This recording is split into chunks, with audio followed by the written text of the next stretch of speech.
그 다음에 이제 여드름이 올라올 때 혼자서 짜는 사람이 있어요. 특히 이제 습관적으로 이렇게 뜯는 사람이 있어요. 이렇게. 이게 약간 습관적이에요. 근데 자기도 모르고 막 뜯어. 이러면 이제 당연하게 색소 침착을 남기게 되겠죠. 잘못하면 페인 자국까지 남아요. 색소 침착은 그나마나 이거는 치료를 하면 치료가 잘 돼요. 근데 문제는 이게 페인 자국은 치료가 참 어렵습니다.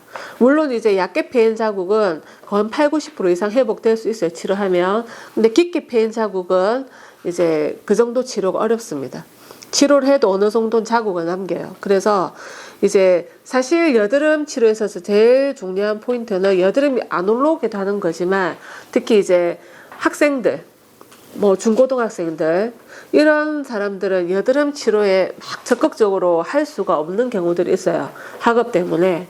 그래서 이제 보통 이제 약목 한 번씩 압출하고 이제 뭐 피지 조절하고 이렇게 하지만 만약에 이 사람들을 그러면 어차피 나는 학생, 그러니까 그렇게 물어보는 경우가 있어요. 학부모도 많이 물어보고 학생도 물어보거든요.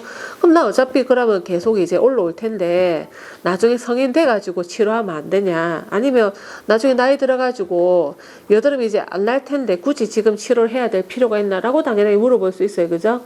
근데 제일 중요한 건 뭘까요? 흉터를 안 남기기 위해서. 물론 이제 여드름 치료 안 해도 돼요. 방치를 하면 돼. 나중에 나이가 30, 40대 넘어가면 이제 그때는 잘 안 생겨. 대신에 얼굴은 이미 엉망이에요. 흉터도 페인 자국도 남았고 색소 침착도 남았고 이걸 어떻게 할 건데. 그거는 치료가 아까 말했지만 잘 안 돼. 그래서 이제 학생들이 여드름 치료를 해야 하나. 왜냐하면 후유증을 남기지 않기 위해서.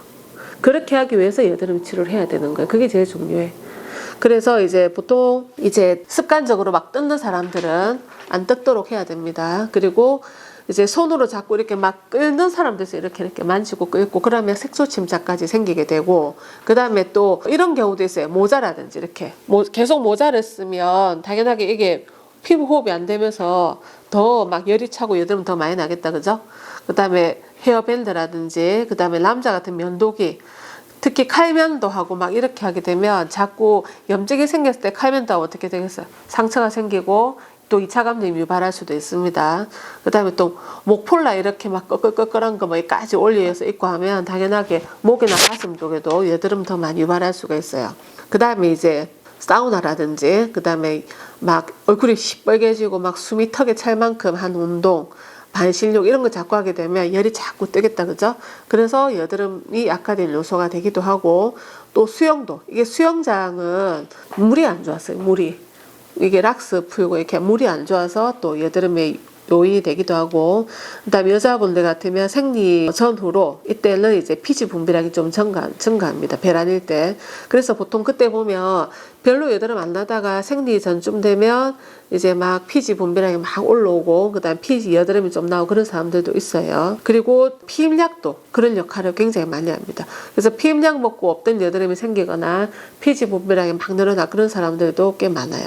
그 다음에 화장품 중에서도 아까 이제 뭐 팩트나 쿠션 이런 이제 유분이 많은 화장품, 그 다음에 커버력 좋은 거, 워터프루프 이게 보통 이제 여름 되면 많이 쓴다 그죠? 그러니까 이게 물이 안 지워지면 얼마나 이렇게 유분이 많고 이게 딱 밀착이 되겠어요, 그죠? 당연하게 여드름 유발을 합니다.